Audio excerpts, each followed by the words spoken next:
Hey, how y'all doing? Sorry, this is the first of two different Mandalorian panels we have. This one we have multiple Mandalorians, and then, oh my God. What species is that? He's not even listening to me. That's impressive. Anyway, so everyone along from the Mandalorian covert, we have Mr. Daniel Romero. And his red and gold helmet he brought with him. Please tell me, is that the one on stage? Is that the one from the set? Yeah, bought this on your own. Who actually brings their own helmet? And Mr. Rory Ross, who's also brought his own helmet. Oh my God, they all. Yeah. Good now. And also accompanied by her helmet, Miss Lisa Gabe. Sans helmet, but he does have a white hoodie. Mr. Paul Darnell walking across a baby's carriage. There you almost. He doesn't have a helmet, but I don't have the guts to tell him. Mr. Tait Fletcher, the heavy Mandalorian. Yeah.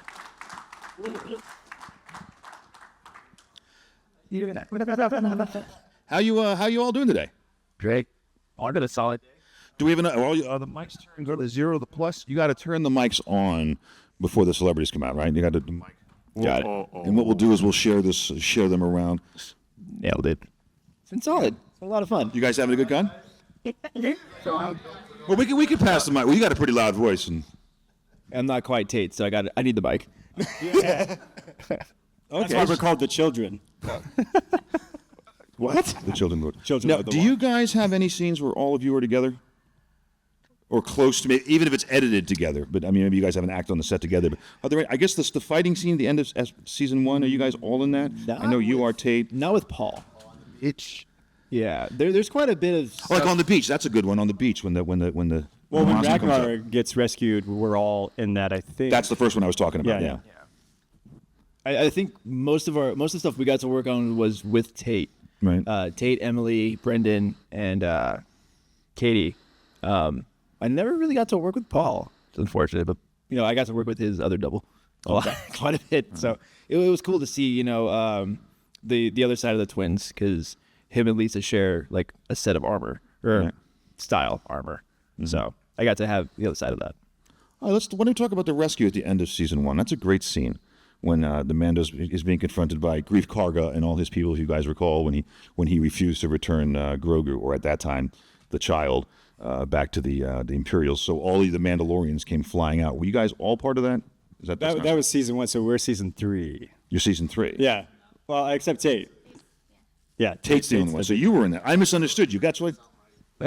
What's that? It's like episode 3. Yes. This question's not going very well. I'll just go to another one. Okay, how about the one by the beach? You guys were all on the one by the beach where they had the little kids and you guys were doing the baptizing thing? How about that? Were you all there for that? Yeah. Okay, what was that like? It was Hot. It was hot? Because so for those that don't know, we basically kind of film on 2 different things. So there's the volume, and that's where you have the screens and almost like a 360 view, and you can digitally add assets onto that. You can extend sets, but then also we have the backlot, and the backlot means you're actually outside in the environment and the elements. And so California only has really 1 season, and that's just hot. So that's what happens usually there. Yeah, it was like a lagoon. So was that actually there? Did you guys? The guys that build those sets are incredible, and so they bring in heavy duty plastic as the base of it, fill it with water. Paul, can you hit on that mic? Paul, can you hit it?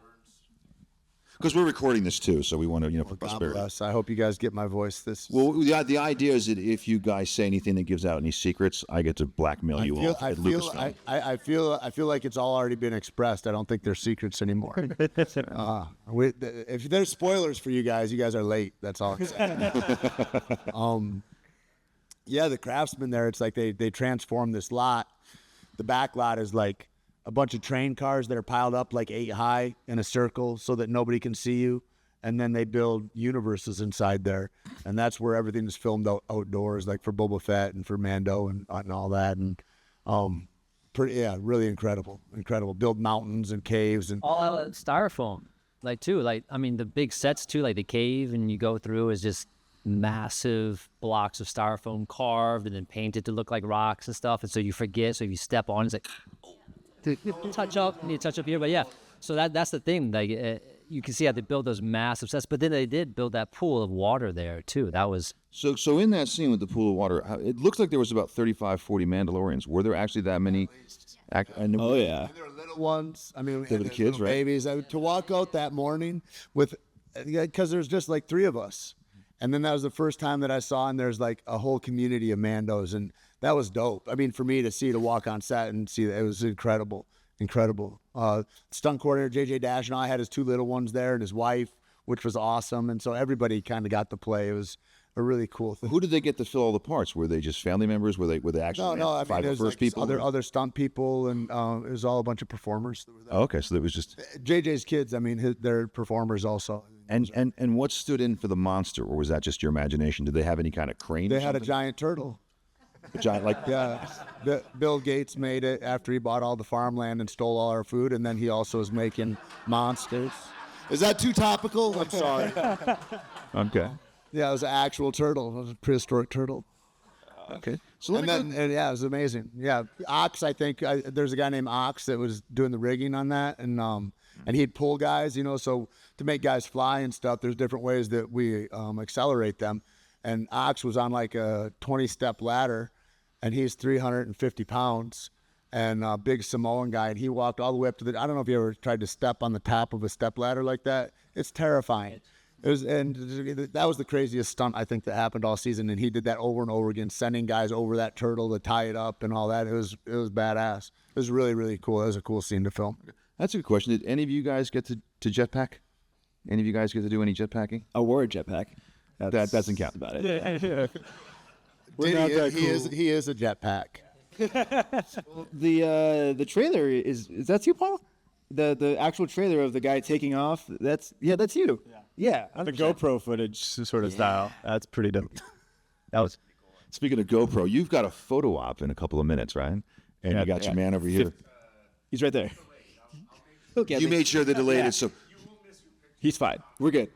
We're good. he was going to have us interrupt the panel so he can go out and get a photo op, and he's going to come back. But I'm sorry. not gonna- Interrupt. We're fine. What did you give me? Interrupt? Yes, sir. Yeah, actually, yeah. Interrupt. Do you guys have any questions? Because he doesn't like mine. I'm just trying to keep it moving for you. Yeah, I don't know. I You just seem to it get was a hung funny up. thing. I wanted to ask you guys, do you guys have a favorite Star Wars character? But you can't pick a Mandalorian. I think half you guys would probably pick Boba Fett just out of respect, but or Din Djarin. But do you guys have a favorite Star Wars character that's not a Mandalorian? Chewbacca. Chewbacca down the end. All right, Paul. I like the character I played in Ahsoka. I like Mysterious Barak. Okay, he was a cool character. Yeah. And I think that's you didn't break the rules. I didn't say not your character you play, but all right, that's not a Mandalorian. He got you. Lisa, do you have a favorite non-Mandalorian Star Wars character? I really liked seeing the child. You like Grogu. Grogu's extremely. If you look in that room, there's a couple thousand different Grogus for sale, from magnets to giant statues. Rory, you and I in New Hampshire earlier this year had a throwdown Star Wars trivia contest, so I know he is good. Should I answer first? Because I feel like yours is... Sure, go for it. Oh, because this is going to be like some. I was going to say... long- might be a some little long longer. speech. Well, no, not only that, just because like, I'm going to give an answer, and then Rory's going to give the full story, and I can't follow the story, you know? Oh, there's a story. Great. Well, I'm sure there is. That's Rory, though. He tells stories. All right, so Daniel, who's your favorite non-Mandalorian character? Sorry, take it from you. I had this question at Prop Stop a few weeks ago. It's Anakin Skywalker.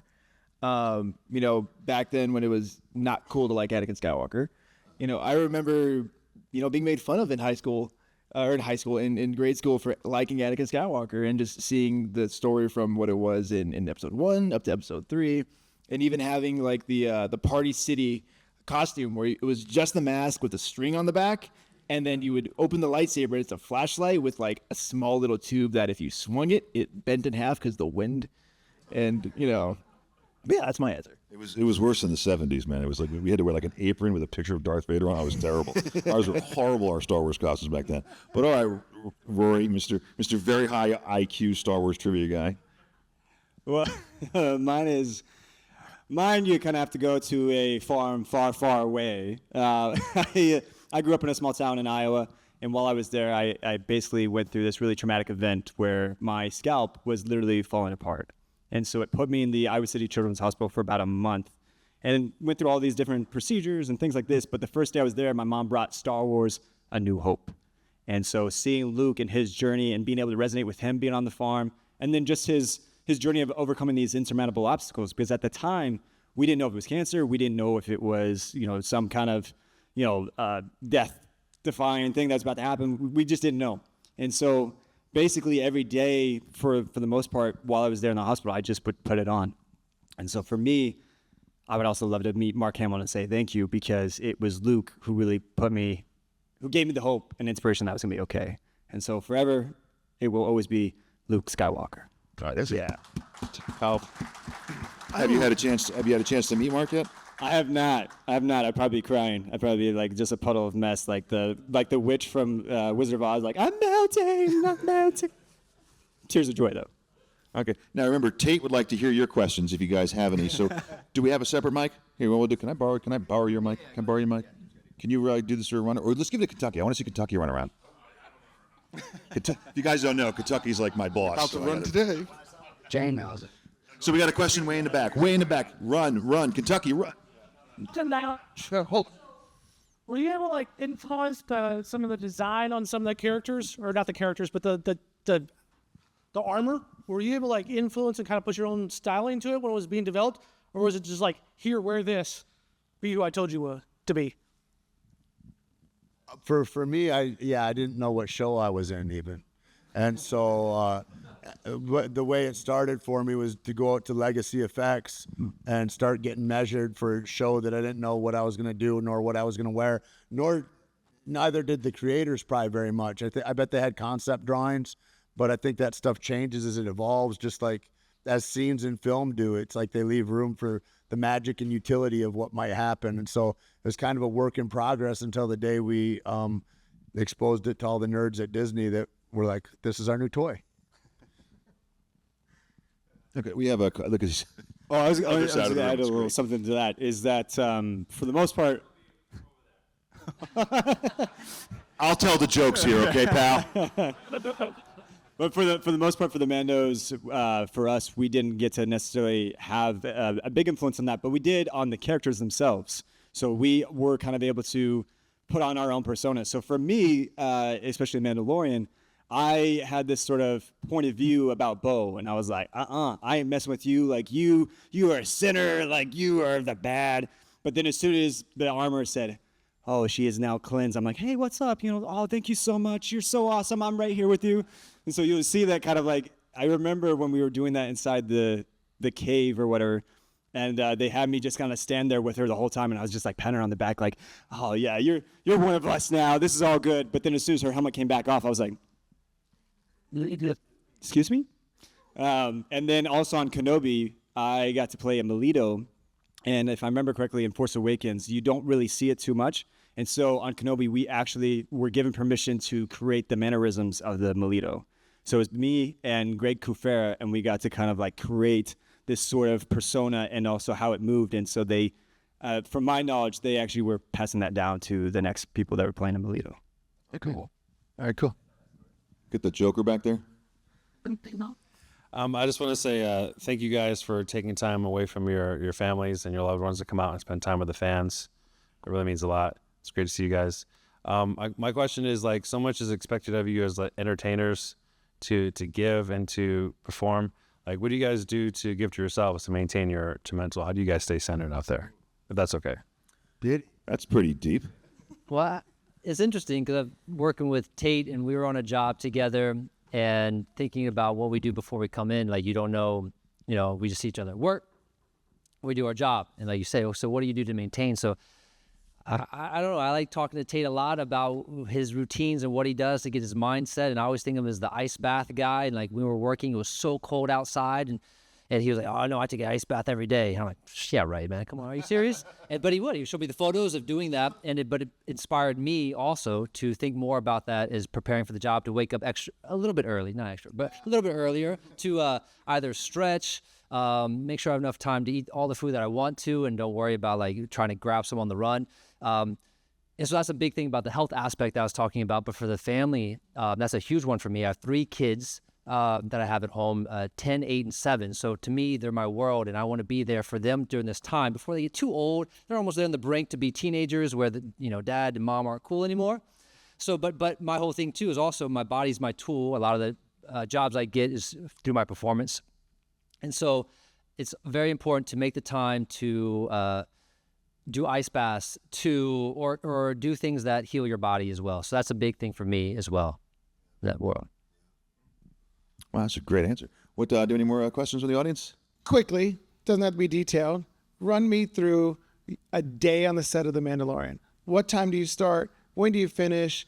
Just quick in and out. It can't be the same for all of you. I'm sure If Lisa you has could a spend totally 8 different hours changing each room. describing an entire day on the set. No, just briefly. What do you get there? There's a roll call. You put on a costume. Lisa, what do you got? So I'm the only one on this panel that starts with braids. So I go to the hair trailer and I get my hair braided so I can put the helmet on. Everybody else. Oh, that's it. Oh, I wanted to go. I don't do any of that. Man. Well, I like to get it set as early as I can because I like going to Crafty and then eating a lot right before we get on set. Then I go to my box, and our box has kind of our names with it. Excuse me. So what's a box? Our crate with all our armor. The box has all our armor in it. So your wardrobe was put in a specific box. Yeah, and you go to it in everybody the had a morning. specific box and section that they had for their specific armor that was accounted for every night that we finished, just to make sure it's all there, and it was all there. But I'd get dressed, and then Rory was next to me. You were next to me, right? Yeah. Then I'd help Rory get dressed because he'd be like, I can't get the back because there's a zipper on the back. Right. So it just became a friendship of zip, clip, and then all right, zip, clip, and then eventually the costume, the wardrobe would come by and be like, you guys are ready already? It's like, listen, man, we're just as excited to be here, so we're ready to go, and let's get going. And then you're on set, and I just lived a dream just being on set in Star Wars, and got to hang out with some great friends and made some great friends. Got to hang out with Tait. I remember the first time I saw Tait, I was like, man, this guy's massive. It's huge. And I remember you were sitting on a box in the shade, and I was like, man, that suit must be heavy. And I think I talked to you for a bit just about the armor. He's like, yeah, man, doing good, but it's going good, and it was a good time. So as much as I can, just hang out and just talk about Star Wars with other people who are on set. Are there a lot of Star Wars fans among everybody, the whole set? I mean, whether it's the carpenters or the camera operators, there's not anybody that hasn't been touched by Star Wars in the last 50 years. It's just what it is, and I think it's phenomenal in that way. This kind of living mythology that we get to participate and perform in, and what's meant so much to so many generations. I don't know. Yeah, I forgot about the styrofoam part, like that, like trying to find a place to lean because I couldn't articulate to sit down actually, so I just lean on things, and all those walls look sturdier than they are, so I'm crushing styrofoam. I was like, okay, and you hear the noise. I don't know what's happening until I feel it give, and but every day is different. You're up to different things every day. A lot of the days that I started were real special to me because of the attention that Dave Filoni and Jon Favreau put into it, and they're there, I don't know, 8 mornings out of 10, telling you what they'd written and why and where they think it ought to go, and then handing it over and saying explore that, to the performers that are there that day and to the director and all that. And it was a phenomenal experience to be a part of. It's like for me, it was like being in a master class every day of not just performance, but like the setup. Everybody there is at the top of their game. It's like you're just dealing with excellence. There's nobody there by accident, Now, I know days are different. Some are long, some are short. But on average, is it like an 8-10 hour day, or is it much longer? 14. He's like, oh God. Yeah, so kind of to give you even like a more background, like I would say sometimes our call time is like 4 a.m. And so we're filming in Manhattan Beach studios, which if you know LA traffic and like that, it might be say 30 minutes, but it's usually like maybe an hour depending on how many cars and everything else is going on. And so like myself and Daniel, we're both live in the Valley. The Valley is like, it feels like it's a galaxy in itself, like far, far away. And so when you're, but it's one freeway, but once that's clogged in any area, then all of a sudden you have this whole bottleneck. And so you get down there 4 a.m., then you're going ahead. It's what we see on set. It's like hurry up and wait. So you get down there early. You're making sure you're all ready. We give each other a little back massage. You didn't say that, but that's okay. And get all ready, get set up. You get breakfast, and then you might be waiting for, an hour or two, depending on what the setup is.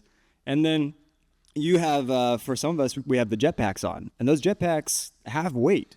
So you're actually get a nice little back workout. I was probably the most fit I've ever been wearing all that stuff. So I looked pretty yoked. My girlfriend was happy about that. But I know not everyone got that treat. That's okay. But in general, like you're in the suit. You're making sure that you're trying not to be a nuisance in the sense of like you're ready to go, because you never know when it's going to be like, hey, get on set. But I would say, especially on Mando, I would say it was usually about a 12-hour day, like give or take, because you're with all the whole process, and then you have to do it all over again in terms of getting it off. And when we did the night shoots for the night scene, that was rough, because then you're starting kind of, like I would say the call time was maybe like 7 p.m. or something like that. So you're dealing with evening traffic, and then you have to leave in the morning at like 5 a.m., 6 a.m., whatever it was. And now you're dealing with like the stop and go. So you're like, I'm going to get home. Oh, no, stop.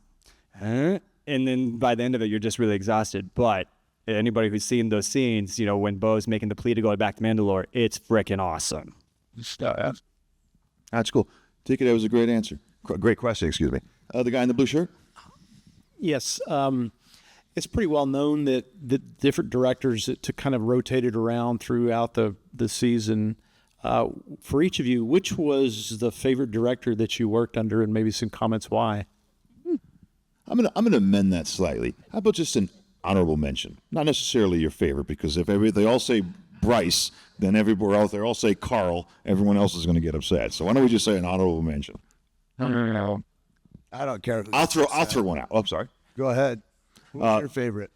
Oh, I couldn't say because I don't know anything about I'm not an actor. I don't know anything. But I'll just say Bryce, because I think she's cool. I loved her in Jurassic Park, and I've known her father my whole life, basically. So what was Bryce like? She's great. She's a consummate professional. She's the princess of Hollywood, right? She's phenomenal human, great mother. But does she yell at you guys? Not ever.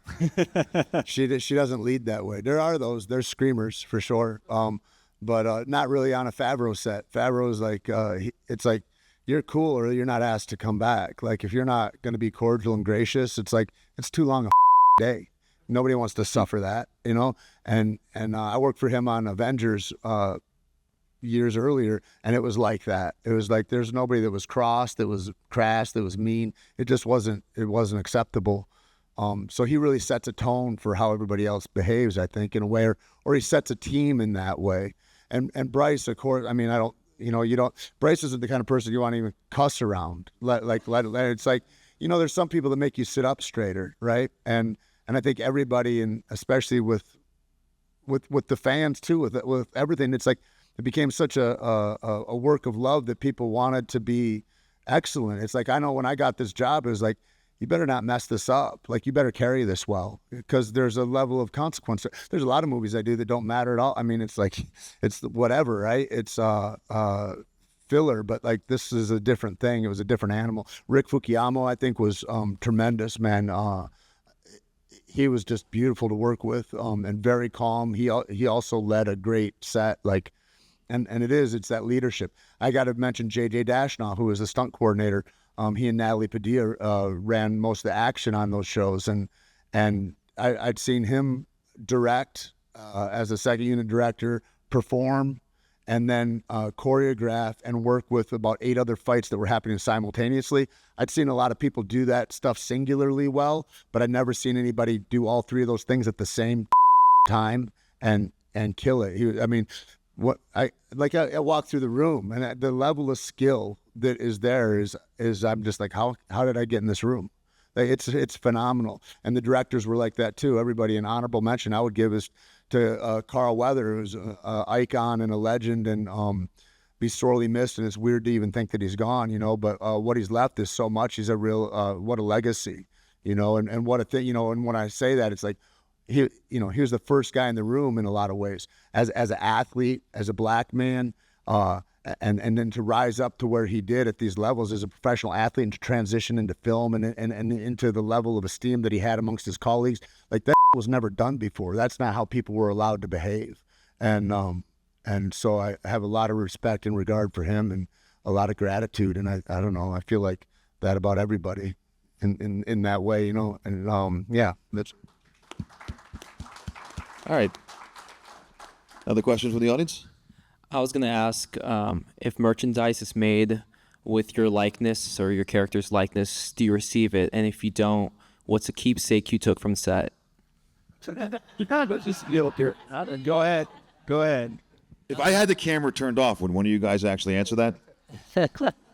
Well, that's the thing, you know, you're on set and you're being watched by everyone for that too. And so, yeah, no, you're always tempted too. Like if you have a character through there and you want to just take a little piece to honor that, to keep that with you as a memento.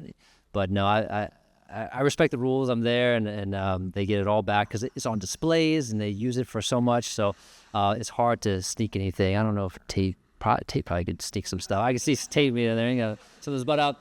No, and then we do the photo shoots when you're in your costumes, and they have all that, but then they maintain all the rights for that as well.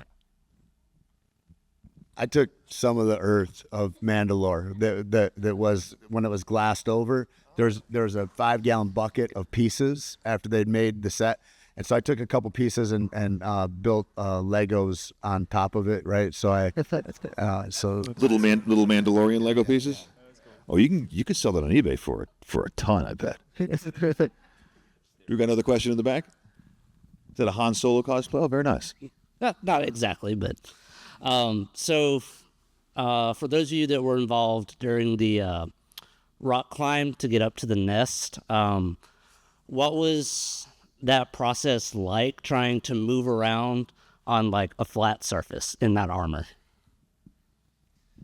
So we did that. Yeah, they built a big old wall, half of it styrofoam, but a lot of wood on that, and they placed certain handholds, like rock climbing handholds, to climb on. But the hardest thing too is not just the weight and the mobility in your suit, but the gloves you have to wear to get the right feel of grabbing onto the rocks. So that was the sketchiest part through there. But to make it safe, we had lines, and then one of my favorite parts on there is able to use your grappling hook to shoot it above and then just wind up and do a big old swing around there and just fly to the other side of the rock.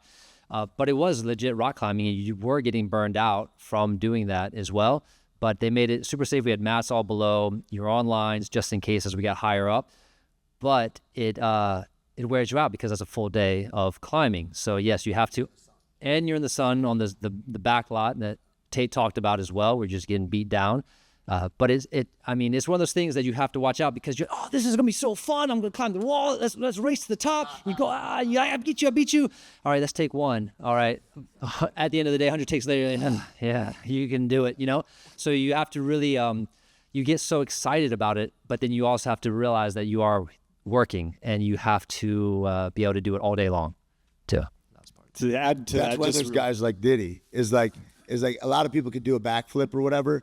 But can you do it repeatably 30 or 40 times in a row and make it look like it's the first time, right? It's like, that's why the level of athleticism that is out there is amazing. I wasn't on that wall. Paz was. Jeremy Fitzgerald carried that weight and did that. And I can't imagine. It must have been, he had a full day. He had a full day. The one thing I was going to say kind of on Paul's note is that when we do something, you have to do that multiple times. So on like Book of Boba Fett, we were to chase Boba during the night as Tusken Raiders. If anyone has put on a Tusken Raider mask, you have a very small tunnel vision and no peripheral vision. And so this was like one of my first or second days on set, and I was like, I want to show how fast I can go. And so Joanna Bennett, who's an amazing stunt actress and has so many accolades, I made it a mission to go as fast or faster than her. And she looked at me after the first one. She's like, how does that feel? I was like, good, yeah. And she's like, you ready to do that 16 times? I was like, oh. That's her way of saying, hey, dummy. Hey, new guy, slow it down. Just give yourself a favor. That's really cool. You get to be a Mandalorian and a Tusken Raider. Are any of you guys also Tusken Raiders? Yeah. That's because they're so cool. you're looking like through 2 toilet paper rolls up. And so I can't see you, I can't see you. So when you have to do those running scenes he's talking about too, you're running and all of a sudden you hit somebody. You're like, what? Oh, sorry. And you keep going. The sketchiest one for me was jumping from speeder bike to speeder bike, because then you have this. Tim was sitting on the speeder bike and trained Tusken Raiders to ride and all this stuff. And so then we had a scene one to the other, but it's so sketchy because you can't see. You look, okay, that's my landing. I look up, and you have to jump and just hope you gauged it right and then grab on and not knock the actor off. This is a movement specialist where he says that's the sketchy part. The sketchy part is doing it at all. Now he's doing it blind, just to put it in perspective. And that's the real reason why Tusken Raiders walk in a line, so they can actually see each other. That's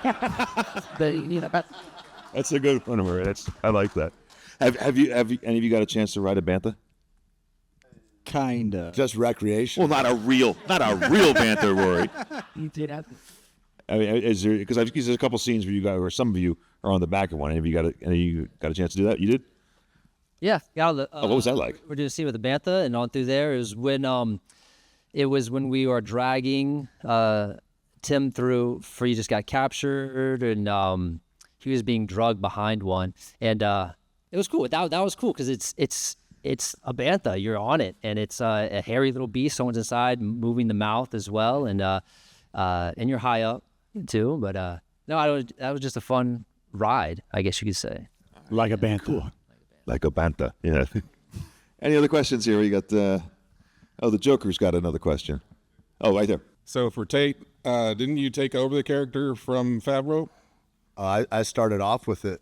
Yeah. So were you on it all 3 seasons? They were saying third season only, but yeah, from the start. Yeah. I mean, a lot of people ask that, but like you're performing it all the way through. I don't know what happens in editing. That's where a lot of things happen that you don't know. But like all the performances are. It was always you. Okay, that was the confusion. I thought they had said he was in the suit. Like that's hilarious. Only. Yeah. No offense, Tait. I don't know if you've ever seen his visage, but okay. at any rate, Tait, how did you find out? Oh yeah, I found out that he voiced that first bit. I walked down the bathroom. I was with my mom at the premiere, and afterwards I was like, oh, and so I walked down. And I see him, and he looks sheepish. He's like, so how did you like playing my body? And he's like, we couldn't have your voice because you were the first character in it. And I'm just happy to be at the party, John. Thank you. Yeah, that is true. You're the first human that we see. Non-masked character in the Mando, because first it's a couple droids, it's a couple aliens. Yeah, that's how I got in. I auditioned for that part, and then they called me and they said, "Well, Favreau." And I didn't know what I was auditioning for, and Favreau. They said Favreau saw your audition. He wants you to play this other character. So I just figured that I lost that character and I'm going to play this other character, but ended up being able to do both, which was dope. Now, I know you're the first human we see, but are you the first person that speaks in the series? Yeah, and then I fight Mando, the first guy that I don't know. He kills.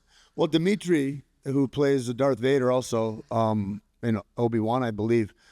He was the guy with all the hoses out of his face, right? That he kills in that scene also. And then Ryan was the stunt coordinator on that first season, who was also in that scene with me. I think the guy from the audience, he wanted to hear you say the line.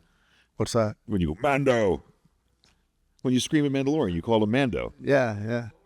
What's up, Peter? Is it alien? Yeah, it was in. Oh no, it was Huttese. It was in Huttese, and it was a guy that had made up that language that worked for Lucasfilms for the last 20 years, and he was a linguist, and I got to work with him beforehand, and that was dope. I mean, the whole that whole scene, to do that and set it up and to be there that day. There's the first time I saw the volume. We're on an ice planet, and so we're inside this little bar, and they line up the ice, and it's like it feels like it gets colder in there. It's like, it's crazy how real. It's like being inside a video game with your friends. You know what I mean? And you're interacting with. It is wild. Yeah.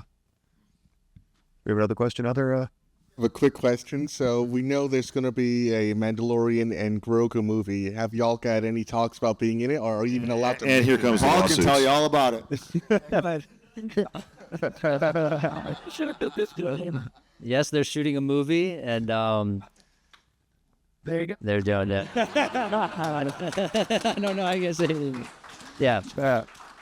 I'm not gonna say who. I've asked a couple people this weekend. They're like, I can't say anything, which is, you might as well just say yes. if you're going to say, I can't say anything, Oh yeah, I'm working on the movie, but there's a shooting movie. I'm working on the movie. Next year you'll see him. We'll see. Yeah, see a movie. Yeah, that's sorry. What I got? We got. I think we have time for one last question in the back there. I was actually just wondering if they have a working title like Red Cup or Huckleberry. Not that I'm aware of yet. No, they always. Yeah, I don't know. Yeah, Red Cup. That was clever for solo. Red Cup, solo Red Cup. But do we? Okay, that was a quick question. Do we have time for one more question? Right here in the front. This was going to be our last one. After you've watched the final product, is there a moment that you saw it and went, I did that and that was my favorite thing and it looks so good? Oh, I love this. One of my favorite scenes was with Tait, and Rory, you too, but it was with Tait. It's when we're in the cave on the volume, and you're giving us the whole speech to go to Navarro. And I remember sitting there and looking with all the Mandalorians, all the coverts. And Lisa was there. Yeah, you were there. Yeah, you were there. You were by the child. Yeah. And I just remember sitting there and like really taking it in. Like I am in this scene, and I have Paz Vizsla recruiting me to go to Navarro, and I remember just the power that Tait's speech really gave. And it was such a fun scene for me to do. And when I saw it, it was my favorite scene. And I'm right next to Rory, and I remember we were sitting on the rock. And I remember sitting on the rock with my leg up, like, all right, whatever, just kind of giving that vibe. And the more he gets into his speech, the more I start, all right, this guy's got a point. And then, you get up and we're all, this is the way, and we're ready to go. And it's like, man, that was such a fun scene to do. Have all of you had a chance to say that line? Whether in a group of people or just singularly, you've all had a chance to say this is the way? Lisa? We said it in that. Yeah, at the finale. Yeah, in the finale, we all screamed it. Yeah, what he said. Yeah. All right, so I hope you don't mind me saying this. So the last panel I did today, I got the 98th Star Wars actor I have interviewed. So I always count it like this. So you would be my 99th, and Rory, you are my 100th. I'm the centennial. You are the centennial actor, and you're the 101st, second, and third. So it's a pretty memorial thing for me. I'm just really happy that I've made 100 actors. So I want to thank you. So I'll let you decide how we're going to give away this Mandalorian Din Djarin action figure. So you can find some in the audience. You want to throw it to somebody or grab a kid or whatever like that. You could do a trivia question as well. Or he's such a big Star Wars fan, he might keep it. It's up to you. Actually, I was looking at that earlier. Yeah, Mitch. You want to ask them a trivia question. Whoever can answer gets it. That's a good idea. So we got wrong at trivia night. The one we had in New Haven or New Hampshire. I can't remember the actual name of that. There's a lot of great questions. I don't know. Man, on the spot here. Yeah. Let's see. Are you guys really big Star Wars fans? Like how deep in the trivia? I was like, how deep in the trivia trove should I try to go here? Yeah, just a heads up there. Let me see. Don't shout out the answer. Raise your hand and we'll call on you. You with it? I know. There's just like so many questions that come to my mind. And I'm like trying to think of one that is like a really good one. You already ready to answer? The little guy. All right, kid. If you don't come up with one in 3 seconds, you're getting it for free. All right, buddy. I'll tell you what. What is my character name in Mandalorian season 3? Character has 8. Or what does a pauldron signify in Star Wars? Is that helpful? I'll find out the answer to that one. Shoulder blade. But what is the rank? What is the rank? I'll do this. I'll do a multiple choice. Sergeant, commander, or captain? Commander. Yeah! Come on down. All right. Wait. Look at the audience. Take a bow. Yeah, there you go. All right, Mandalorians. I want to thank you very much for coming. This is a great panel. This really is the way. Really, thank you very much. You guys will all be here for the rest of the weekend, right? In the autograph hall and walking around. And anybody wants to try to see if they can stump Rory, he's really good. He knows his Star Wars trivia. he's Until pretty someone good. asks me to ask a question, then I'm like, ah. Well, that's just you get stage fright, you know. I don't know about stage fright. It's just like, what one do I ask? That was a joke because you're an actor, stage fright. All right. Thank you very much, guys, and thanks for bringing your helmets. Yes. Peaches. Hey, it's cool. Brought a little. Oh, yeah. This sounds sexy.